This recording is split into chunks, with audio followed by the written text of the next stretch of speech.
நம்ம இந்திய அணி இன்னைக்கு இரண்டாவது T20 மேட்சை ஜிம்பாப்வே அணிக்கு எதிராக வெற்றிகரமாக விளையாண்டு முடிச்சிருக்காங்க.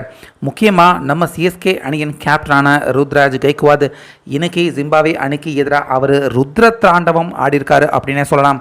அப்படிப்பட்ட ஒரு பேட்டிங்கை வெளிப்படுத்தி இதுவரைக்கும் கிரிக்கெட் வரலாற்றில் இப்படி ஒரு சம்பவம், அதாவது T20 வரலாற்றில் இப்படி ஒரு சம்பவம் நடந்ததே இல்லை அப்படின்னு எல்லாருமே நினைக்கக்கூடிய அளவுக்கு ஒரு மிகப்பெரிய ரெக்கார்ட் பிரேக்கிங்கை இன்றைக்கி ஜிம்பாப்வே அணிக்கு எதிராக நிகழ்த்தி பழிக்கு பழி வாங்கி ஒரு தரமான சம்பவத்தை இன்றைக்கி நம்ம இந்திய அணி ஜிம்பாப்வே அணிக்கு எதிராக இப்போ சற்று கொஞ்சம் நேரத்துக்கு முன்னாடி நிகழ்த்தியிருக்காங்க. ஸோ அந்த வகையில் இன்றைக்கும் பார்த்தீங்கன்னா டாஸ் ஜெயிச்சது சுப்மன் கில் அவர் தான். ஸோ அதனால் ஃபஸ்ட்டு நாங்கள் பேட்டிங் பண்ணுறோம் அப்படிங்கிற முடிவை எடுத்தார். ஓப்பனராக அபிஷேக் சர்மா, கில் 2 பேரும் தான் வந்தாங்க. ஆனால் கில் இன்றைக்கும் பார்த்தீங்கன்னா வெறும் 2 ரன்லேயே அவர் அவுட் ஆகிட்டார்.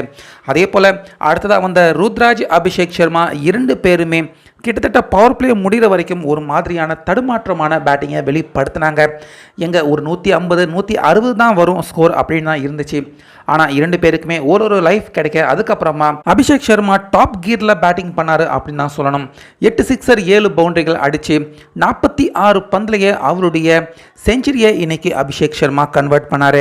ஸோ மறுமுனையில் நம்ம ருத்ராஜ் அவரும் பார்த்தீங்கன்னா சும்மா இல்லை, அபிஷேக் சர்மாவுக்கு ஸ்ட்ரைக் கொடுத்துக்கிட்டு சரியான நேரத்தில் சிக்ஸர்களையும் பவுண்டரிகளையும் அடிச்சுக்கிட்டு இருந்த ருத்ராஜ் கடைசி வரைக்கும் நாட் அவுட் ஆகாமல் இன்னைக்கு இருந்து 47 பந்துக்கு 77 ரன்கள் நம்ம ருத்ராஜ் அவரும் பார்த்தீங்கன்னா எடுத்திருந்தார். அது மட்டும் இல்லாமல் கடைசி நேரத்தில் பேட்டிங் பண்ண வந்த ரிங்கு சிங் அவருடைய பங்குக்கு அவரும் 22 பந்துகள் ஃபேஸ் பண்ணி 48 ரன்கள் எடுத்ததால் 20 ஓவருக்கு 234 ரன்கள் நம்ம இந்திய அணி எடுத்திருந்தாங்க. ஸோ T20 வரலாற்றை பொறுத்த வரைக்கும் கடைசி 10 ஓவருக்கு இதுவரைக்கும் எந்த ஒரு அணியுமே 160 ரன்கள் இதுவரைக்கும் நடந்த எந்த ஒரு T20 மேட்ச்லையுமே யாருமே எடுத்தது கிடையாது. அந்த ரெக்கார்டை தான் பார்த்தீங்கன்னா இன்றைக்கி நம்ம இந்திய அணி ஜிம்பாப்வே அணிக்கு எதிராக பிரேக் பண்ணியிருக்காங்க.